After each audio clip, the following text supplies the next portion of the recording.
के नए कर्मचारियों को शामिल कर रहे हैं। ये आउटसोर्स की व्यवस्था ये इसलिए लागू की है बीजेपी के अपने लोगों को खुश कर सकें, अपने लोगों की कंपनियों को काम दे सकें। समाजवादी सरकार बनने पर फेस वाइज इस आउटसोर्स व्यवस्था को हमेशा हमेशा के लिए खत्म किया जाएगा।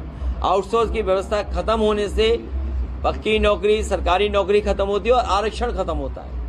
ये भारतीय जनता पार्टी के लोग समय समय पर आरक्षण खत्म करने की बात करते हैं। इन्हें वोट का डर है, इसलिए सीधे सीधे नहीं कहते हैं। इसीलिए समाजवाद या सेकुलरिज्म के बहाने पीछे से ये साजिश रचते हैं।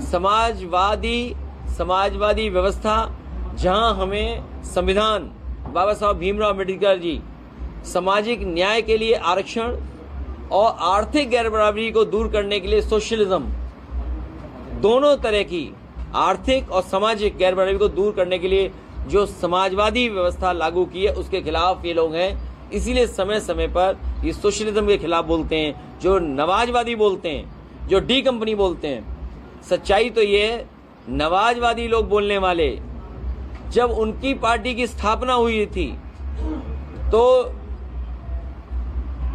लगता ये है कि उनकी फंडिंग किसी और ने की थी, जिसकी वजह से आज भी उन्हें नवाजवादी याद है। ये रिसर्च का विषय है। मुझे उम्मीद है कि आप रिसर्च कर करके सच्चाई बताएंगे और जब सच्चाई सामने आएगी तो आप पाएंगे कि कभी इन्होंने अपने स्थापना के समय पर अपने कार्यक्रमों को सहयोग करने के लिए कुछ ऐसे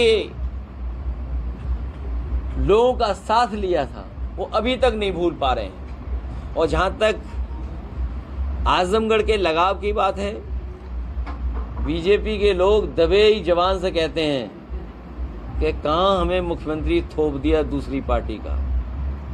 जो मुख्यमंत्री जी हैं वो अपने बारे में बोल रहे थे, क्योंकि वो बीजेपी के सदस्य कभी नहीं थे, वो बीजेपी की स्थापना में भी शामिल नहीं थे। यहाँ जितने लोग बैठे हैं समाजवादी पार्टी के स्थापना के लोग हैं।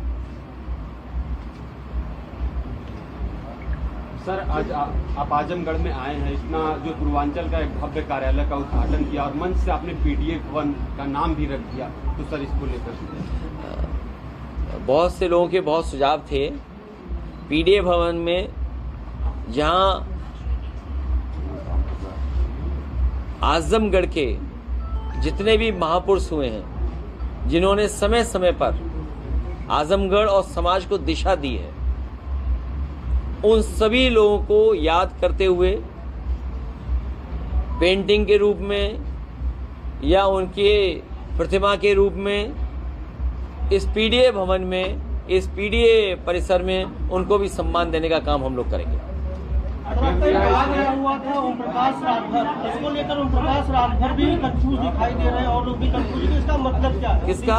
ओम प्रकाश राजभर, ओपी रातभर। हाँ, ये बहुत महत्वपूर्ण सवाल आपने पूछा है।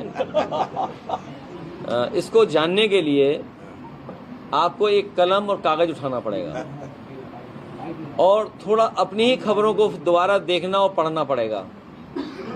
जैसे उदाहरण के लिए आपके गोरखपुर के बगल के जिले में एक एमएलसी कूटे गए।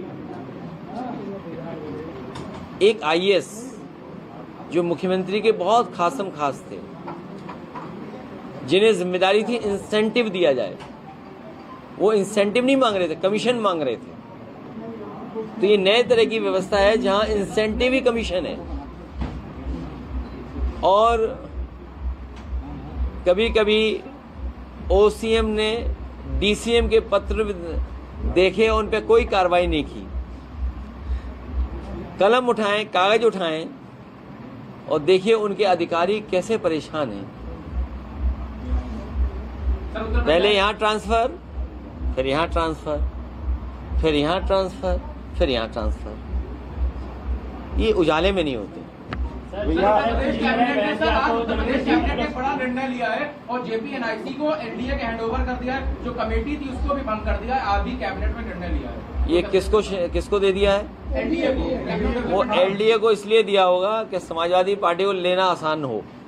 सर जिस तरह बहन जी आपको क्योंकि आपको कोई संस्था तो चाहिए होगी, क्योंकि आपने पहले कोई कार्रवाई की होगी जिसके तहत आप कुछ कार्रवाई नहीं कर सकते हैं। इसलिए एलडीए को देने से अब आसानी से बेचा जा सकता है, दिया जा सकता है। इसलिए मुझे खुशी है इस बात की, अब एलडीए को जब दे दिया गया है JP&IC चलाने के लिए, एलडीए का काम है कंस्ट्रक्शन करने का, नक्शे पास करने का, चलाने का नहीं है। जिस तरीके से उन्होंने और चीज़ें बेची हैं या और चीज़ें चलाने के लिए दी हैं, मैंने उदाहरण के लिए कहा था कि लखनऊ में जो सबसे बेहतरीन और शायद देश का one of the best market space जो क्रिएट किया था, वो बीजेपी की सरकार बनते ही बेच दिया गया था। जो प्लासियो मॉल है वो एलडीए का बनाया हुआ था। इसी तरह बहुत सारे और प्रोजेक्ट बने थे जो दूसरे विभाग ने बनाए थे, लेकिन इस सरकार ने